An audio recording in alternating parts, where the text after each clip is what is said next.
Linkage Institutions, Unit 3, Video number 9, Congressional Elections.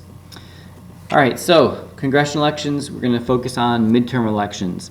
They occur in the middle of the president's term, exactly what it sounds like.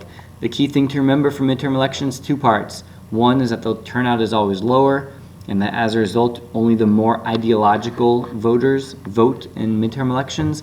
And the other thing is that the president's party almost always loses, and you guys can see that on the chart below. From 1934 until 2010, there's only 3 times where the president's party gained seats. So you can see there it has the plus minus on that chart.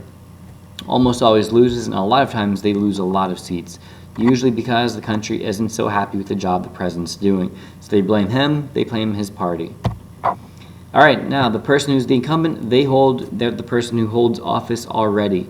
They almost always win is the main idea here, no matter how you express it, looking at the number of Twitter followers, looking at the percentage of re-election rates in the House with a bar graph or other type of graph, you can see it's pretty clear, overwhelmingly, incumbents win, and that incumbency advantage is strongest in the House. Alright, so we have a number of incumbency advantages. I'm not going to spend a whole lot of time on some of these. Can go through them pretty quickly. They have larger staffs. They have also had the ability to provide casework for the constituents. Casework. Highlight this term because a lot of people get this one wrong. Casework is service and assistance provided to constituents. It has absolutely nothing to do with court cases.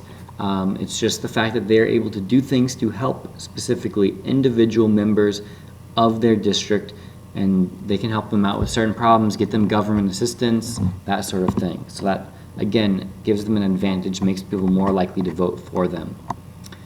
They have name recognition and visibility, meaning that they are more likely to be on TV, on the media. They're more well known. You see their name and you simply know who they are. That gives them an advantage. They have the franking privilege. Congressmen are allowed to send out free mail, so they can send newsletters to all of their constituents reminding them to vote, telling them what they have done, and it doesn't cost anything. I know that sounds like a little thing, but if you have a district with 700,000 people, the fact that you can send them all free mail is a tremendous advantage. They also have campaigning experience, so they should be better at it the second time than they were the first time.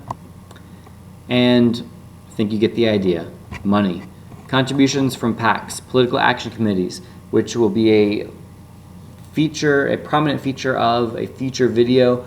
There are tons and tons of PACs, as you can see, all different types, and they raise lots and lots of money, and most of that money that they raise goes to incumbents. Also, redistricting, something again from another video, I want to say 3.8. Redistricting, districts are often drawn in ways that favor incumbents, so it helps them to go ahead and keep their job because the districts are drawn in a way that favors them, makes it easier for them to stay the representative. There's also something known as the sophomore surge. Incumbents receive a 10% boost in votes in their second election, so they generally do better the second time than they did the first time. And then from then on, they have that incumbency advantage going forward.